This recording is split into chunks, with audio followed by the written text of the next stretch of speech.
Kebakaran yang terjadi di gedung ruang Baintelkam Mabes Polri diduga kuat oleh pengacara Brigadir Yosua Kamarudin Simanjuntak.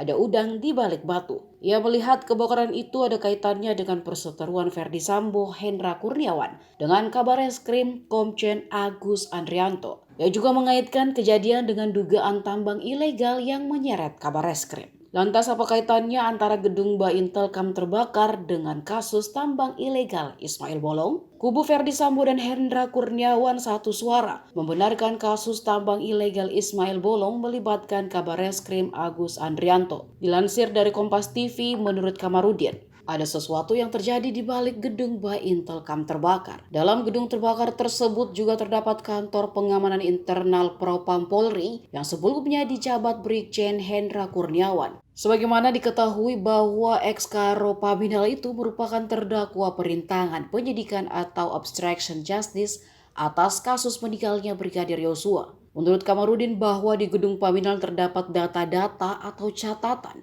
anggota polisi yang bermasalah, data atau dosa-dosa daripada aparatur kepolisian, karena posisi Hendra dan Sambo sebelumnya adalah polisi.